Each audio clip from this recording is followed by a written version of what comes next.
योगेन चित्तस्य पदेन वाचां मलं शरीरस्य च वैद्यकेन योपाकरोत्तं प्रवरं मुनीनां पतञ्जलिं प्राञ्जलिरानतोऽस्मि।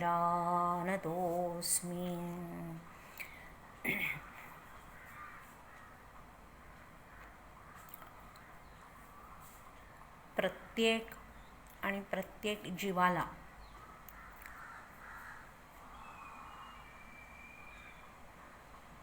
सुखाची अभिलाषा ही सतत असते की मला कायम स्वरूपीचं सुख प्राप्त व्हावं,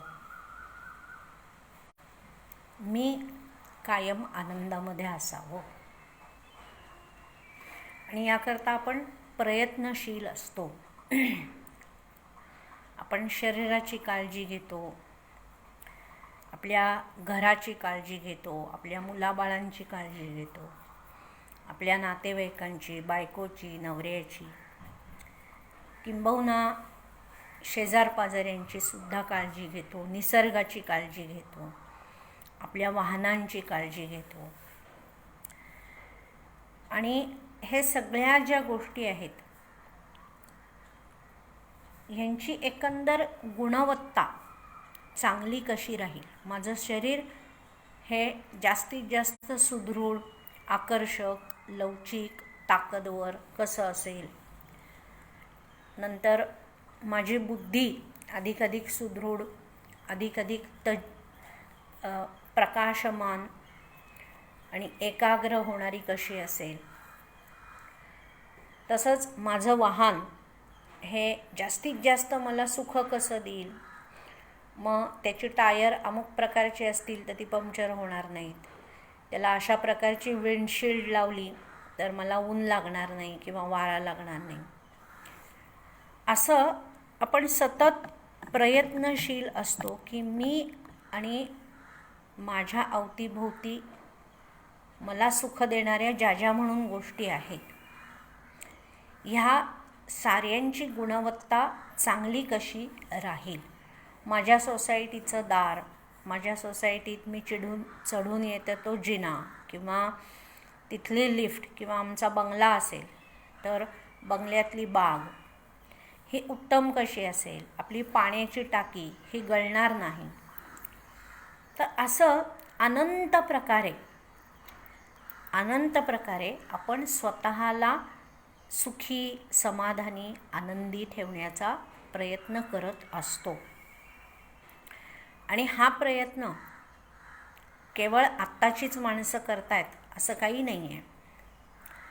तर जेव्हापासून मानवजात अस्तित्वात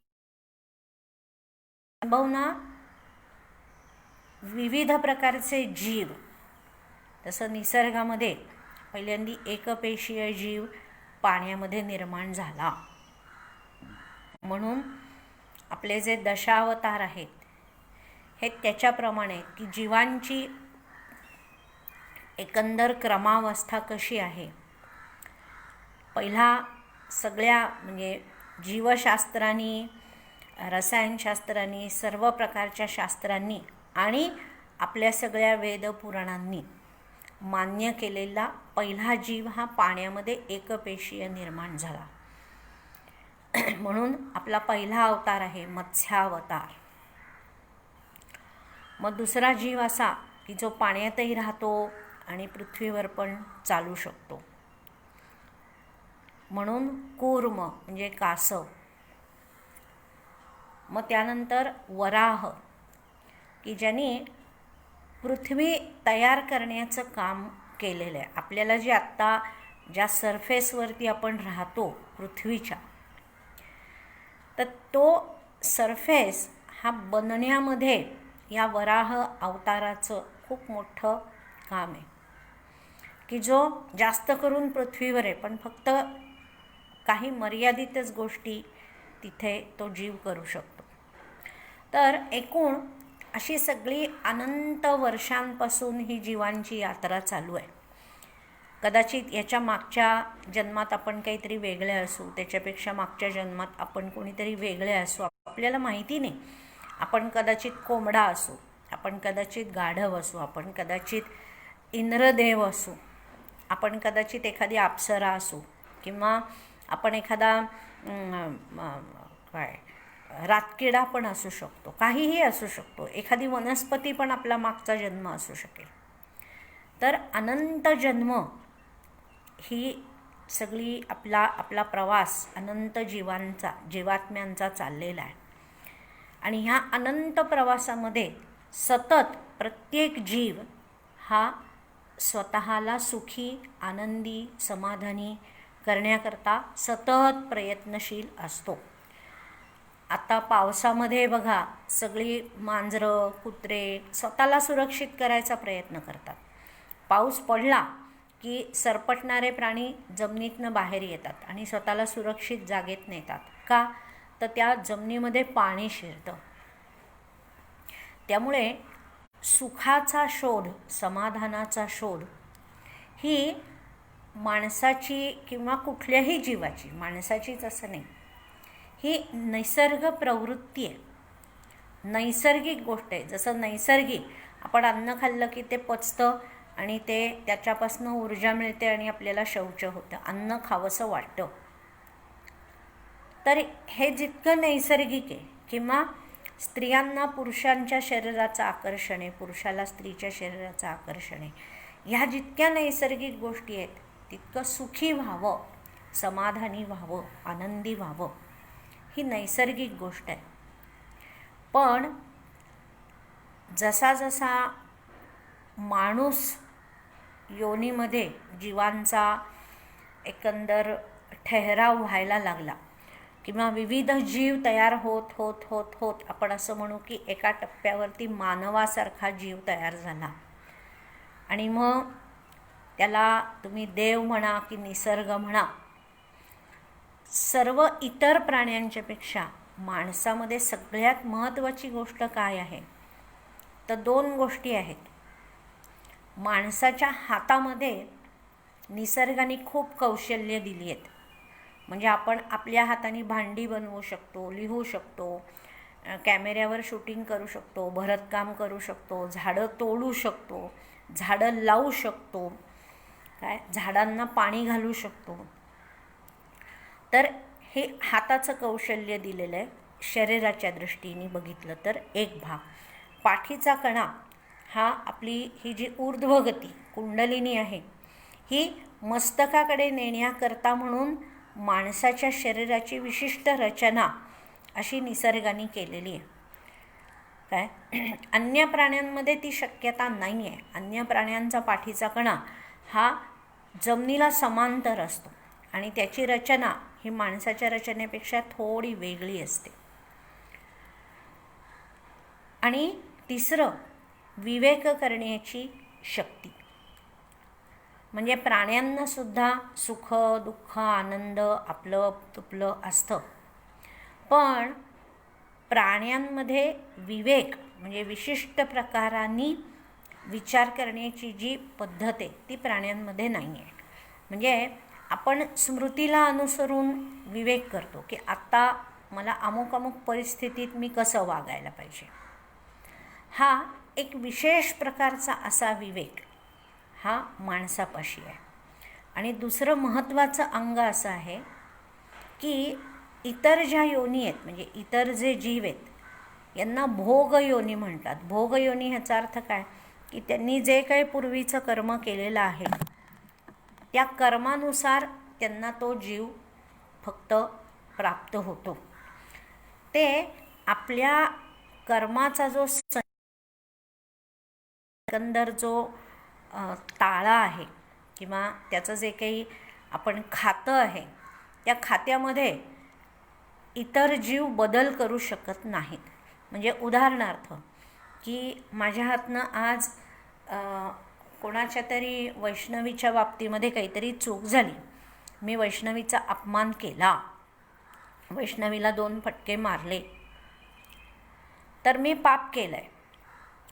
मग आता त्या पापाचं क्षालन करायचं किंवा ते जे पाप आहे त्याचा जो काही परिणाम होणार आहे, त्याचा परिणाम काय होणार आहे, तर वैष्णवी माझ्यावर रागवेल, 2 दिवस बोलणार नाही, कदाचित क्लास सोडून जाईल किंवा काही त्याचे परिणाम होऊ शकतात. मग हा परिणाम होऊ नये, किंवा मला आज हे लक्षात येत नाही पण 2 वर्षांनी लक्षात येतं की अरे वैष्णवी माझ्याशी अशी का वागते. मग मला आठवतं की अरे हां, मी ते अमुक केलं होतं बरं का. मग मी तिचा राग घालवण्याकरता काहीतरी मला करावं लागतं. मग तिला सॉरी म्हणून व्हॉट्सअपवर मेसेज पाठवायचा, किंवा फेसबुकवर सॉरीचं कार्ड पाठवायचं, किंवा तिच्या घरी आंब्याची पेटी पाठवायची. म्हणजे आपण काय करतो, त्याला साध्या भाषेमध्ये पापक्षालन असं म्हणतात. म्हणजे आपल्या हातनं काहीतरी चूक झाली असेल तर त्या चुकीचा परिणाम आपल्याला भोगायला लागू नये, किंवा तो परिणामाची तीव्रता कमी करायची. म्हणजे जसं की एखाद्या माणसाला शिक्षा झाली तर त्याला असं सांगतात की बाबा तुला 5 महिने कोठडीत राहावं लागेल. मग तू जर 1000 रुपये दंड भरलास तर 4च महिने राहावं लागेल. म्हणजे काय की 1000 रुपये दंड भरणं हा त्या प्रत्यक्ष परिणामातनं थोडीशी सुटका, त्याची तीव्रता कमी झाली. आपल्या सगळ्या ज्या उपासना आहेत, आपल्याला अनेक लोक वेगळ्या वेगळ्या उपासना सांगतात. आपण काहीतरी संकटात सापडलो, मुलं मुली नापास झाले, सारखी घरामध्ये आजारपणं यायला लागली, किंवा चोऱ्यामाऱ्या वारंवार होतात, किंवा धंद्यामध्ये प्रगती होत नाही, अशा आपल्या बऱ्याच सांसारिक अडचणी असतात. आणि मग असं सारखंच व्हायला लागलं की मग आपण कोणीतरी बुवांकडे, गुरुजींकडे किंवा कुठल्या अशा काही लोकांकडे जातो. मग ते आपल्याला सांगतात की ते अमुक तमुक करा, इथे इतकी पानं वहा, तितका उपवास करा, तितकं काहीतरी करा वगैरे. तर हे सगळं काय आहे, तर आपलं जे पूर्वीचं कर्म आहे ते, त्याची तीव्रता, त्याचा जो परिणाम आहे, त्याला योगामध्ये आपण कर्माशय असं म्हटलेलं आहे. जसं एक मागे सूत्र सांगितलं होतं की ईश्वर प्रणिधानाद्वा, म्हणजे ईश्वराला शरण जायचं. मग तो ईश्वर कसा आहे, तर क्लेश कर्म विपाक आशय अपरामृष्ट पुरुषविशेष ईश्वरः, असं समाधीपादातलं काहीतरी 30 किंवा 31वं सूत्र आहे. तर क्लेश कर्म आणि त्या कर्माचा विपाक, आपल्याला क्लेश म्हणजे आपल्याला दुःख सारखी असतात. नळाला पाणी आलं नाही, मुलं नापास झाली, मुलं आजारी पडली, किंवा कामवाली बाई आली नाही, अशी छोटी छोटी दुःख आणि मोठी पण असतात. असे आपल्याला क्लेश असतात. किंवा रात्री झोप, मन एकाग्रच होत नाही, काहीही केलं तरी समाधानच जीवाला वाटत नाही, सतत जीव अस्वस्थ असतो. काही लोकांचा जीव हा सतत अस्वस्थ असतो. हे सगळे आपल्या म्हणजे मनाच्या आजारांची सगळ्या गोष्टी आहेत. तर हे जे सगळे परिणाम आहेत याला क्लेश असं म्हटलेलं आहे. कर्म आणि त्याचा विपाक या शब्दाचा अर्थ त्याचा परिणाम. मी जर का कोणाशी काही चांगलं वागले तर त्याचा परिणाम म्हणून मला काहीतरी चांगलं प्राप्त होत असतं. तर ह्या क्लेश कर्म विपाक आणि त्याचा आशय या शब्दाचा अर्थ आपण ज्याला मराठीमध्ये म्हणतो ना, की मराठीमध्ये नाही, इंग्रजीमध्ये म्हणतो काय, की माझं अकाउंट स्टेटस द्या.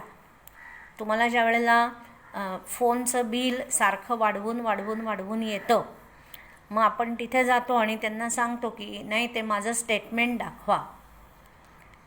तर आशय, विपाक आशय याचा अर्थ काय, की आपण जन्मोजन्म केलेल्या कर्म, त्या कर्मांचा आपण कसा भोग घेतला आहे तो, त्याच्यातनं परत नवीन कर्म कशी केली, ह्या सगळ्याचं एक प्रकारे स्टेटस किंवा त्याची प्रोफाईल, याला म्हणायचं कर्म विपाक आशय.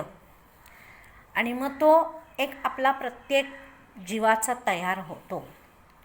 आणि त्याप्रमाणे आपण जसं कर्म केलेलं आहे त्याप्रमाणे आपल्याला मग पुढे कैवल्यपादामध्ये जी पहिली सूत्र आहेत, म्हणजे पातंजली योगदर्शनातल्या 4थ्या पादामध्ये जी सूत्र आहेत त्याच्यामध्ये त्यांनी असं लिहिलं आहे की आधीच्या जन्मामध्ये आपण जे काही कर्म केलेली आहेत, म्हणजे फक्त आधीचा मागचा नाही, त्याच्या आधीचा, त्याच्या आधीचा, त्याच्या आधीच्या सगळ्या जन्मांमध्ये आपण जी कर्म केलेली आहेत त्याला अनुसरून आपल्याला जाती, आयु आणि भोग हे सगळे प्राप्त होत असतात. जात्यायुर्भोग हा असं कैवल्यपादामध्ये सूत्र आहे. तर जाती म्हणजे काय की मी गाढव जन्माला येणारे, का मी उंदीर म्हणून जन्माला येणारे, का मी फणसाचं झाड जन्माला येणारे, का मी शेवाळं म्हणून जन्माला येणारे, का मी बाई म्हणून येणारे, का पुरुष येणारे, का काय, असे याला म्हणायचं सगळं जाती. त्याच्यानंतर कुठल्या प्रदेशामध्ये मी जन्माला येणार आहे, नंतर मला किती आयुष्य असेल आणि ते कसं असेल, कुठल्या क्वालिटीचं आयुष्य असेल, आणि त्याच्यामध्ये मला कुठल्या कुठल्या प्रकारचे भोग असतील. तर हे सगळं हे आपल्या मागच्या जन्मांवर अवलंबून असतं. आणि मग आता तुम्ही म्हणाल की आता ह्याचा अष्टांग योगाशी काय संबंध आहे, तर तो सांगते की प्रत्येक जीव हा सुखाचा शोध करत असतो, पण ते सगळं करताना त्याच्या हातनं काहीतरी चुका होतात. म्हणजे माझ्या सुखाकरता मी कोणाला तरी दुसऱ्याला दुखावते, सुखाचा अतिहव्यास करते, हावरटपणा करते आणि दुसऱ्यांवर मी अत्याचार करते. म्हणजे मला राज्य मिळावं म्हणून मी माझ्या भावालाच मारलं, मावशालाच मारलं, आजोबांनाच मारलं, कारण मला सुख हवं आहे. तर ह्या सगळ्या कर्मांमुळं आपल्याला पुढचे जन्म, त्याच्यानंतर आपले आयु आणि आपले भोग हे निर्माण होत असतात. मग आता हे सारखंच आपण करणार आहोत की मागच्या जन्मात मी केलेलं कर्म, या जन्मात आलेले भोग, परत सुखाची अपेक्षा, आणि परत त्या सुखाच्या अपेक्षेकरता मी केलेली कर्म आणि ती करत असताना केलेल्या चुका, दुसऱ्यांवर केलेले अन्याय किंवा काहीतरी खोटं बोलणं, हिंसा करणं वगैरे वगैरे सगळे नियम मी भंग करते. मग आता हे चक्र आपल्याला जर कुठेतरी थांबवायचं असेल तर आपल्याला पतंजलींचा जो अष्टांग योग आहे त्याचा अवलंब करायला पाहिजे आपल्या जीवनामध्ये. की हे सगळं जे सुख दुःख हे जे काही चाललेलं आहे चक्र, ते आम्हाला कुठेतरी थांबवायचं आहे. जसं आत्ता लोक सांगत आहेत की कोविडचा संसर्ग तुम्हाला टाळायचा असेल तर ती जी संसर्गाची साखळी आहे ती कुठेतरी कोणीतरी त्या साखळीतनं बाजूला व्हायला पाहिजे. परवा मी एक फिल्म बघितली की अशा उभ्या विटा लावलेल्या आहेत आणि पहिल्या विटेला धक्का दिल्यानंतर पुढच्या सगळ्या विटा पडत जातात. पण मग दुसऱ्या वेळेला तो मुलगा असं करतो की त्या ओळीतली एक वीट बाजूला करतो. मग त्या जी वीट बाजूला केली आहे त्याच्या पुढच्या विटा सुरक्षित राहतात, त्या पडत नाहीत. म्हणून या 3ऱ्या पादामध्ये पतंजलींनी असं सांगितलं की आता आजवर जे होऊन गेलं त्याला आपण काही करू शकत नाही, पण आता ह्याच्या पुढे माझी कर्म शुद्ध कशी होतील, माझी कर्म ही योगाला पूरक कशी होतील, माझ्या प्रत्येक कर्मातनं मला फक्त समाधान, सुख, आनंद ह्याचाच अनुभव येईल, मला ह्याच्यापुढे दुःखाचा अनुभव येणार नाही, मला ह्याच्यापुढे क्लेश होणार नाहीत.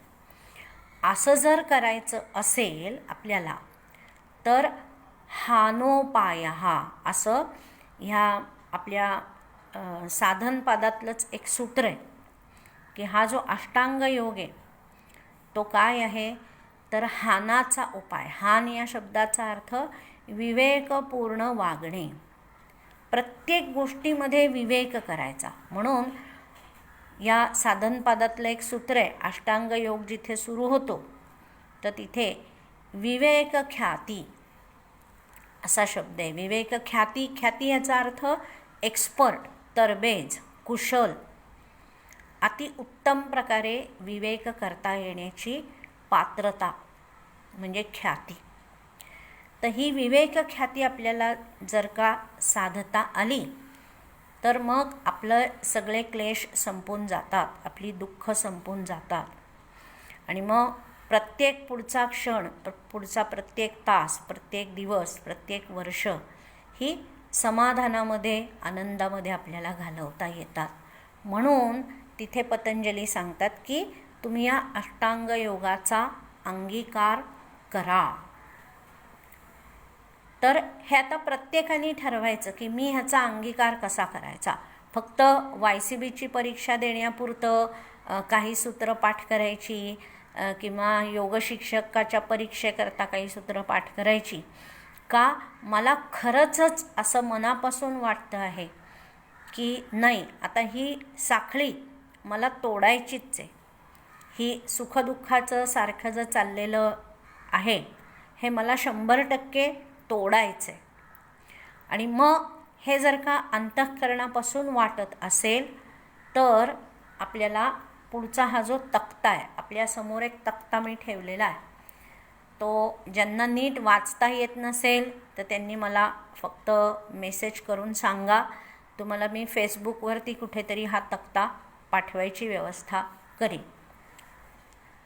मग आता करायचं आहे तर 12 महिने 24 काळ आपण जिकडे असू, म्हणजे परवा मी एकदा बोलले होते की यम पहिला जे अंग आहे अष्टांगाचं, तर त्याचं पालन कसं करायचं आहे. तर सार्वभौम व्रत, तुम्ही साधनपादातलं ही सूत्र काढा. साधारण 28-29 सूत्रांपासूनची पुढची सूत्र वाचायला परत सुरुवात करा.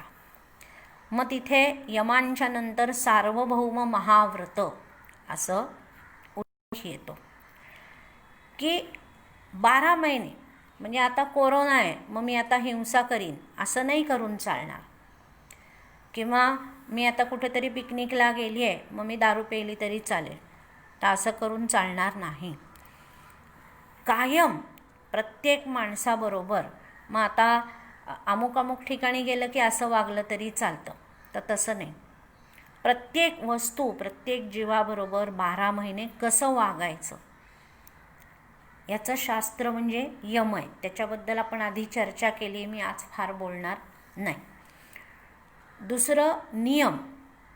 आता इथे हे सार्वभौम आहेत, पण ते सार्वभौम असले तरी त्यामध्ये थोडी लवचिकता आहे. म्हणजे जसं की हिंसा ही कधीच करायची नाही आहे, ब्रह्मचर्य हे कायमच पाळायचं आहे, त्याचं कधी नियमभंग करायचा नाही आहे. पण नियम जे आहेत म्हणजे शौच, संतोष, तप, स्वाध्याय आणि ईश्वर प्रणिधान, तर याच्याबद्दल आग्रही राहायचं नाही. अत्याग्रह. रामदास स्वामींनी दासबोधामध्ये, आपल्या विद्याताई दासबोधाचा अभ्यास करतात, तर त्यांनी मला सांगायचं की ह्या अर्थाचे श्लोक कुठल्या ठिकाणी कुठल्या धड्यांमध्ये आहेत. तर रामदास स्वामी असं म्हणतात की कुठल्याच गोष्टीचा अत्याग्रह करू नका. म्हणजे काही लोक असे असतात की नाही, मी डाळ खाणार नाही म्हणजे खाणारच नाही. तर असा हट्टीपणा हा ह्या बाबतीमध्ये करून चालणार नाही. म्हणजे काही लोकांच्या आता असं असतं की छोटी घरं असतात आणि वयस्कर लोकांचा असा आग्रह असतो की नाही, पहाटे आंघोळ झालीच पाहिजे.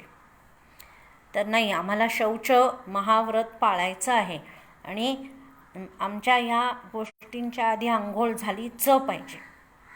तर असा अत्याग्रह करू नका, आंघोळ झाली पाहिजे. मग थोडंफार पुढे संतोष, की मला आता ह्या वर्षी, म्हणजे मागच्या वर्षी मला 63% मार्क पडले होते, यावर्षी 72% पडले. तर तिथे आनंदी राहायचंच आहे, रागा करायचा नाही आहे, पण मनामध्ये ध्येय काय बाळगायचं आहे की मला 93% कसे पडतील. म्हणजे ही जी सगळी नियम आहेत, शौच, संतोष, तप. आता तप करताना मी पहिल्यांदी तप काय केलं तर मी 12 सूर्यनमस्कार घालीन. मग आता कालांतराने तुम्ही त्या 12चे 14, 16, 20 करायला हवे. म्हणजे तपामध्ये थोडा थोडा बदल करायला लागतो जसं जसं आपण पुढे जातो. किंवा थोडीशी परिस्थिती आजूबाजूची काय आहे, आपण कुठल्या वातावरणात आहोत, ह्या सगळ्याचा विचार करून हे शौच, संतोष, तपस, स्वाध्याय, ईश्वर प्रणिधान करायचे आहेत. म्हणजे यम हे सार्वभौम आहेत, नियम हेही सार्वभौमच आहेत, पण त्याच्यामध्ये थोडंसं सूट आहे, थोडीशी लवचिकता आहे. ह्या दोन्ही गोष्टी जीवनभर 12 महिने सगळीकडे करायच्या आहेत. पिकनिकला गेलो तरी हे यमनियम पाळायचे आहेत. कामाच्या निमित्ताने परगावी गेलो तरी पाळायचे आहेत. युरोप टूरला गेलो तरी पाळायचे आहेत. मंगळावर गेलो तरी पाळायचे आहेत. बायकांची पाळी चालू असली तरीही त्यांनी यमनियम पाळायचेच आहेत. असं नाही की मी आता 3 दिवस यमनियम नाही पाळले तर चालतील, असं नाही. आसन तिसरी पायरी आहे. दिवसातला काही विशिष्ट तास हे आसनांचा सराव व्हायला पाहिजे. आणि परत एकदा की आसन म्हणजे सर्वांगासन, हलासन, पश्चिमोत्तानासन, वृश्चिकासन, शीर्षासन असं नाही, तर ध्यानात्मक आसन. इथे मी मुद्दाम काही आसनांची नावं दिलेली आहेत की कुठल्या आसनांचा आपल्याला सराव करायला पाहिजे. तर न हलता मला 40 मिनटं ह्या आसनांमध्ये बसता येतं का? सुखासन, सिद्धासन, पद्मासन, स्वस्तिकासन इत्यादी, की ज्याच्यामध्ये आपला पाठीचा कणा उभा राहतो. जसं मगाशी मी म्हणलं की अन्य प्राणी आणि माणूस ह्याच्यामध्ये हा एक महत्त्वाचा भेद आहे की तुम्ही जर का बघितलं तर अन्य प्राण्यांचा पाठीचा कणा हा जमिनीला समांतर असतो. त्यामुळे त्यांच्यामध्ये कुंडलिनी जागृती जी शक्यता आहे हे खूप कमी असते. त्यांना योगाभ्यास करणं हे आपल्यापेक्षा खूप अवघड आहे. अन्य योनीतल्या प्राण्यांना त्यांना शक्यच नाही असं नाही. आपण जर बघितलं तर आपल्या पुराणांमध्ये तुंबरू नावाचा एक कॅरेक्टर आहे, किंवा असे अनेक प्राणी आहेत. म्हणजे जसं गरुड विष्णूचं वाहन आहे, तर ते सगळे तपस्वी आहेत. मोठी मोठी तपं त्यांनी केलेली आहेत आणि तीसुद्धा त्यांच्या शरीरामध्ये केलेली आहेत. गरुडाच्या शरीरात त्यांनी केलेलं आहे. शेषनाग पतंजली हे ज्यांचं प्रतीक मानलं जातं असे शेषनाग, त्यांनी त्या नागाच्याच शरीरामध्ये केवढं तरी मोठं तप केलेलं आहे. याचा अर्थ त्यांना ते करताच येत नाही असं नाही, पण माणसाच्या मानाने ते अवघड आहे. तर हा पाठीचा कणा आपला सरळ ठेवून आपल्याला किमान 40 मिनटं एका स्थितीमध्ये बसण्याचा सराव करायचा. त्यानंतर प्राणायाम. आता इथे मी मुद्दाम काही प्राणायामांचं नावं दिलेली आहेत की शीतली, सदंत, नाडीशुद्धी असे काही प्राणायाम सुरुवातीला साधारण 2 ते 3 वर्ष सातत्याने करायला पाहिजे. सातत्याने, आज केला उद्या नाही केला असं करून चालणार नाही. आता ह्याच्यामध्ये फक्त काय की शीतली हा प्राणायाम हा खूप आपल्या शरीरामधलं पित्त कमी करणारा आहे.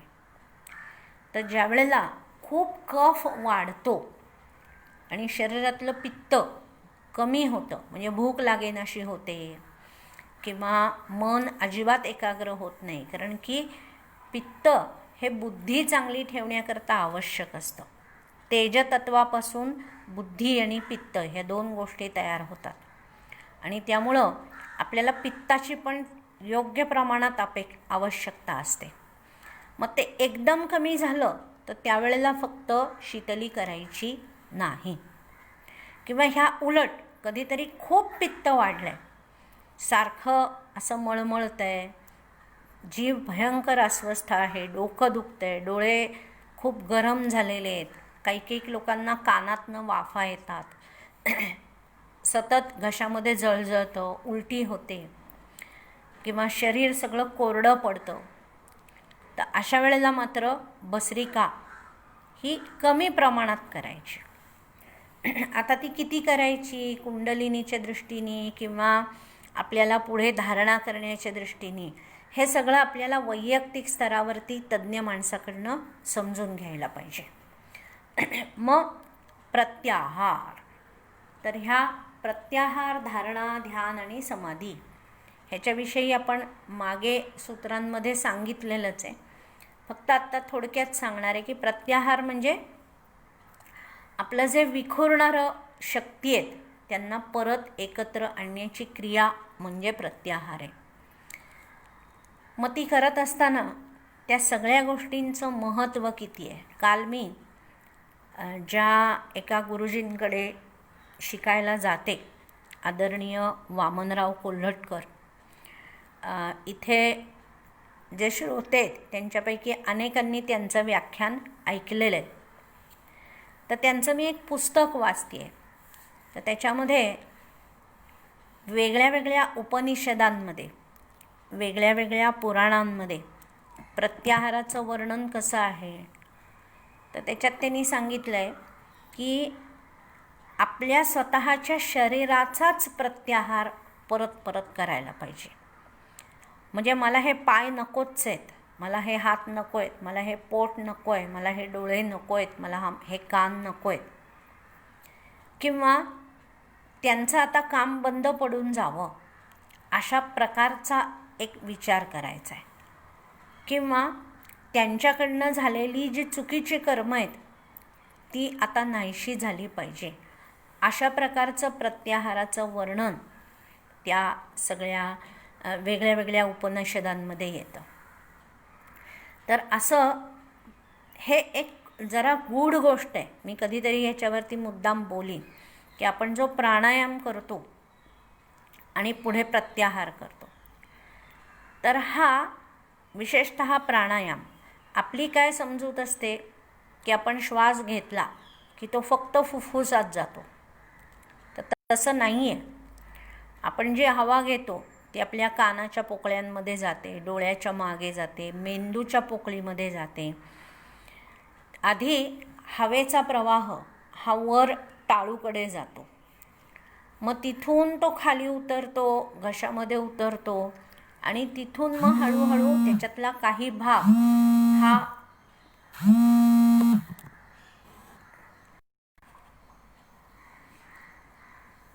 आपण टाळूकडे गेलेली जी हवा आहे ह्याच्यातला काही भाग फुफ्फुसात जातो, काही भाग पोटामध्ये जातो.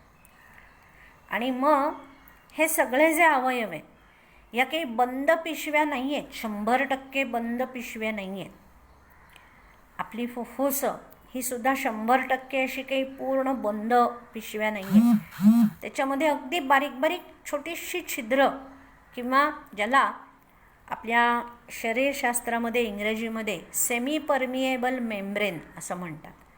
म्हणजे काय की त्याचं आवरण असतं, त्याच्यातनं काही अगदी सूक्ष्म गोष्टी बाहेर जाऊ शकतात. जसं आपण कापडाची पिशवी असते, तर त्याच्यामध्ये आपण भाजी ठेवली तर ती पडत नाही, गहू ठेवले तर ते पडत नाहीत, रवा ठेवला तर ते पडणार नाही. पण तुम्ही कापडी पिशवीमध्ये जर एखादं पीठ ठेवलं तर त्या पिठाचे कण मात्र छोटे छोटे त्या पिशवीतनं बाहेर यायला लागतात. हेच जर का आपण त्या पिशवीमध्ये तेल भरलं तर ते तेल तर 100% पिशवीतनं बाहेर पडणार आहे. पण हेच तेल आपण प्लॅस्टिकच्या पिशवीत भरलं तर बाहेर पडत नाही.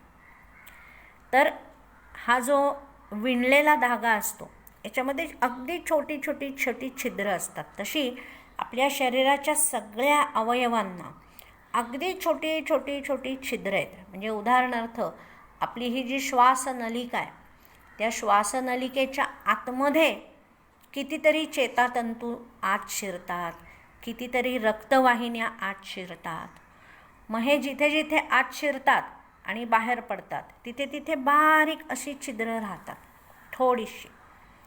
मग त्यामुळं काय होतं की हा सगळा वायू आहे हा सगळ्या शरीरभर पसरतो. आपण जेव्हा श्वास घेतो तेव्हा आपण हवेचा दाब हा पायाच्या अंगठ्यापर्यंतच्या सगळ्या पोकळ्यांवरती तयार करत असतो. तर हा एक वेगळा विषय आहे, मी कधीतरी सविस्तर याविषयी बोलणार आहे. तर हे जे आपलं सूक्ष्म शरीर आहे, सूक्ष्म शरीर म्हणजे काय, तर मन, बुद्धी आणि प्राण यांचं मिळालेलं जे सूक्ष्म शरीर आहे, ह्याच्यामध्ये आपले सगळे पूर्वीचे संस्कार साठलेले असतात. म्हणजे आपले अपमान, आपला झालेला सत्कार, आपल्या सगळ्या स्मृती ह्या सूक्ष्म शरीरावर असतात. मग आता हे सूक्ष्म शरीर आहे कुठे, तर आपल्या ह्या शरीराच्या प्रत्येक पेशीच्या अवतीभोवती हे सगळं सूक्ष्म शरीर असतं. आपलं मन सगळ्या शरीरभर पसरत असतं. आत्ता आपण जर मांडी घालून बसलेलो असू तर पायाला मुंग्या येतात, मग आपलं मन सारखं सारखं तिथे जातं आणि त्या पायाची हालचाल करायला आपल्याला भाग पाडतं.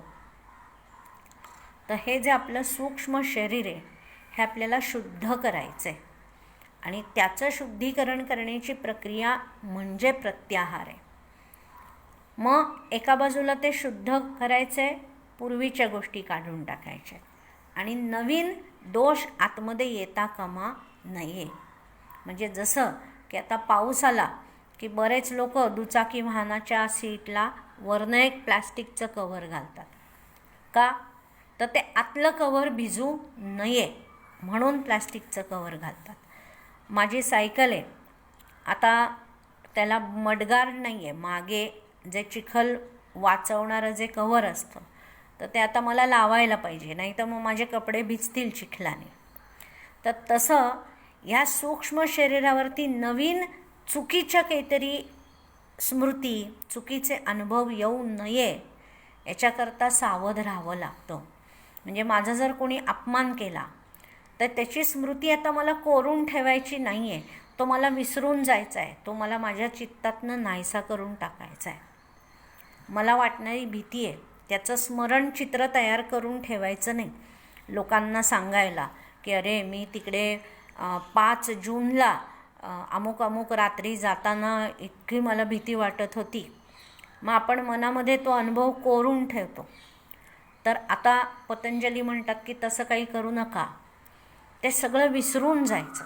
स्वामी विवेकानंद जेव्हा रामकृष्णांकडे जायला लागले तर त्याच्या आधी ते भयंकर मानसिकदृष्ट्या अस्वस्थ असायचे.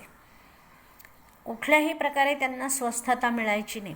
ते सारखे स्वस्थतेकरता ह्या माणसाकडे जा, त्या माणसाकडे जा. आपल्याला रवींद्रनाथ टागोर हे नाव माहिती आहे, तर त्यांचे वडील देवेंद्रनाथ टागोर त्यांच्याकडे ते वारंवार जायचे. तर देवेंद्रनाथांनी त्यांना सांगितलं की तुझ्यामध्ये योगी होण्याची पात्रता उत्तम आहे, पण तुला चांगला गुरु मिळाला पाहिजे. तर ते स्वामीजींची जी अस्वस्थता होती तशी आपल्याला जी अस्वस्थता येते ती आपल्याला घालवायची असेल तर प्रत्याहार केला पाहिजे. म्हणजे काय, तर अस्वस्थ होणारे जे अनुभव आहेत ते आता कोरून ठेवायचे नाहीत, त्याचं सेल्फी काढून ठेवायची नाही त्या अनुभवांची, ते आता फाडून फेकून टाकायचे. ते जसं बसचं तिकीट आपण बसमधनं उतरायच्या आधीच बरेचदा फाडून फेकून टाकतो, तसं हे सगळे जे रोज येणारे चांगले पण आणि वाईट पण या अनुभवांचा नाश करायचा आहे. अशा विविध रीतीने आपल्याला आपलं चित्त आहे हे स्वच्छ ठेवायचं काम करायचं आहे. म्हणून आपण जी पहिली प्रार्थना म्हणतो की पतंजलींना आपण नमन का करतो, तर आपण 3 प्रकारे कर्म करत असतो आणि त्यामुळे 3 प्रकारचे परिणाम आपल्यावरती येतात. कायेने केलेलं कर्म, वाचेने केलेलं कर्म आणि चित्ताने मनाने केलेलं कर्म. तर ही कायेने केलेलं कर्म म्हणजे काय, तर मी 6 आंबे खाल्ले, मग काय होणार आहे, माझं वजन वाढणार आहे किंवा मला काहीतरी पोट माझं बिघडणार आहे. तर मग हा जो दोष आहे माझ्या कायेने केलेल्या कर्माचा तो घालवण्याकरता वैद्यकशास्त्र आहे. मग काहीतरी औषध घ्या, मग आमरसामध्ये मिरपूड घाला, हे झालं वैद्यकशास्त्र, एक प्रकारे मी उदाहरण सांगते त्याचं. त्याच्यानंतर चित्ताचे दोष घालवायचे असतील तर अष्टांग योग करा. त्यातला प्रत्याहार हा एक आहे की चित्त शुद्ध करायची शास्त्र म्हणजे योग आहे, शरीर शुद्ध करायचं शास्त्र म्हणजे वैद्यकशास्त्र आहे, आणि वाचा शुद्ध करायचं शास्त्र म्हणजे व्याकरण आहे. आणि अशी ज्यांनी आम्हाला सांगितली अशा पतंजलींना आम्ही हात जोडून नमस्कार करतो. तर प्रत्येक वेळेला प्रार्थना म्हणताना हा अर्थ आपल्या मनामध्ये सारखा आला पाहिजे, म्हणजे तो भाव निर्माण होतो. तर थोडक्यात हा जो प्रत्याहार शब्द आहे हा ही प्रत्याहाराची संकल्पना आहे, ही खूप मोठी संकल्पना आहे. खूप वेगळ्या वेगळ्या प्रकाराने वेगळ्या वेगळ्या स्तरावरती आपल्याला प्रत्याहार करावा लागणार आहे. मग धारणा, एकाग्रता. आता प्रत्यक्ष योग खऱ्या अर्थाने सुरू झाला की आपल्याला ज्या क्षेत्रामध्ये प्रगती करायची आहे, म्हणजे योगामध्ये आपल्याला काय करायचं आहे, मगाशी म्हटलं तसं की आता ही सुखदुःखांची साखळी पुरे झाली, आता कंटाळा आला, मी कित्येक जन्म हेच केलं आहे, राडा परत परत परत परत तेच तर आता बास, असं जेव्हा आपल्याला वाटतं ना आपल्याला धारणा करायची आहे, तर फक्त आणि फक्त आत्म्यावर धारणा करायला पाहिजे. म्हणजे आपलं आत्मस्वरूप काय आहे मला ते जाणून घ्यायचं आहे. मग त्यांच्याकरता आत्म्याचं वर्णन आपल्या वेगळ्या वेगळ्या ग्रंथातनं आहे, त्याच्यावरती एकाग्रता करायची, आणि ती एकाग्रता करण्याचं कौशल्य यावं म्हणून आधी काही विषय पतंजलींनी सांगितलेत की अमुक अमुक गोष्टींवर धारणा करा, इथे म्हणजे श्वासावर धारणा करा. असे 7 विषय आपण मध्यंतरी एकदा बघितले होते की विशोका वा ज्योतिष्मती, म्हणजे ज्याच्या हृदयातनं शोक आणि दुःख नाहीसं झालेलं आहे अशा योग्याचं जे हृदय आहे त्याच्यावरती ध्यान करायचं. किंवा आपल्याला जे असे प्रचंड आनंददायी स्वप्ननिद्रा अवलंब, म्हणजे काय की स्वप्नामध्ये जे असे उच्च कोटीचे अनुभव येतात, जसं की पुष्कळ हे जे अवतार असतात किंवा संत लोक असतात, तर त्यांच्या आईवडिलांना स्वप्नामध्ये येऊन देव सांगतात की तुमच्या पोटी आम्ही जन्म घेणार आहोत. असे काही अनुभव आपल्यालासुद्धा असे कधीकधी खूप सुखद अनुभव येतात पहा, तर त्याच्यावरती ध्यान करा. अशी ती 7 ध्यानं पतंजलींनी समाधीपादामध्ये सांगितलेली आहेत.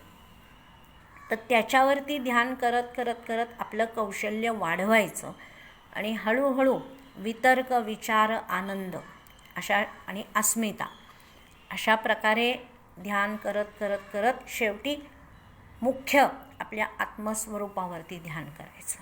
आणि मग काल सांगितलं तसं की 12 सेकंद धारणा एका विषयावरती मन स्थिर करता आलं की हळूहळू त्याला धारणा असं म्हणायचं. मग 12 गुणिले 12 144 सेकंद, म्हणजे साधारणपणे 2 मिनटं आणि 24 सेकंद हे आपल्याला मन एका ठिकाणी स्थिर राहिलं की त्याचं ध्यान होतं, त्याला ध्यान म्हणायचं. आणि जेव्हा असं 12चा घन इतका वेळ, म्हणजे साधारण 22 मिनटं आपलं मन जर का एकाच विषयावर स्थिर राहिलं, दुसरा कुठलाही विषय मनामध्ये आला नाही, तर त्याला समाधी म्हणायचं. असा हा एकंदर सगळा अष्टांग योग आहे.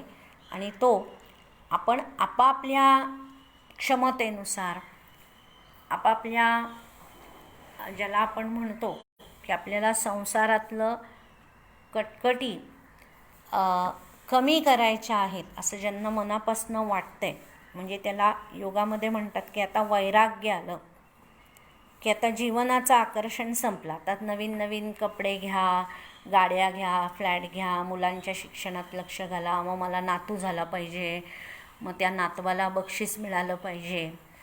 तर आता आम्हाला समजलं आहे की हे सगळं कितीही काही झालं तरी आम्ही काही पूर्णार्थाने सुखी होणार नाही. अशी जेव्हा हळूहळू मनाला खूण पटायला लागते तेव्हा वैराग्य यायला लागतं. आणि जितकं वैराग्य येतं तितक्या प्रमाणात आपण ह्या सगळ्या गोष्टींचा अभ्यास करतो. म्हणून सतत अशा विषयांची चर्चा करणं, ग्रंथ वाचणं हे करत राहिलं आणि आपल्या जीवनाकडे त्रयस्थपणे बघायला शिकायचं की खरंचच मला आनंद मिळतो का? झाडं लावून मला रात्री सुखाने झोप खरंचच लागते का? फेसबुकवरती 4000 मित्रसंख्या झाली म्हणजे दिवस आनंदात जातो का? असं जेव्हा आपण स्वतःचं निरीक्षण करायला लागतो तेव्हा आपल्याला वैराग्य यायला लागतं. आणि जितकं तीव्र वैराग्य तितका आपण तीव्र अभ्यास करायला लागतो. तर अशा रीतीने आपण गेले काही दिवस हा सगळा अष्टांग योग समजून घ्यायचा प्रयत्न केला आहे. मी तुम्हा सर्व फेसबुकवासियांना एक प्रश्नपत्रिका पाठवणार आहे उद्या संध्याकाळपर्यंत. ती प्रश्नपत्रिकेची उत्तरं तुम्ही लिहून शक्यतोवर चांगल्या स्वच्छ पांढऱ्या कागदावरती काळ्या शाईनी सुवाच्य लिहा. ज्यांना टायपिंग करता येतं त्यांनी ते आपली उत्तरं टाईप करून पाठवली तर फार उत्तम. व्हॉट्सअपवरती टाईप करता येतं का बघा तुम्हाला. आणि अन्यथा तुम्ही लिहून त्याचा छान फोटो मला व्हॉट्सअपवरती पाठवू शकता किंवा फेसबुकच्या लेले गुरुजी योग वर्गाच्या मेसेजमध्ये पण तुम्ही ते पाठवू शकता. आणि याच्यातले जे 3 उत्तम उत्तरं लिहिणारे लोक असतील तर त्यांना 500 असं बक्षीस द्यायचं मी ठरवलेलं आहे. आणि ते वैयक्तिक माझ्याकडनं असणार आहे. तर प्रत्येकाने ह्याच्यामध्ये विचार करावा आणि ती प्रश्नपत्रिका सोडवून पाठवायचा प्रयत्न करावा. हरि ओम.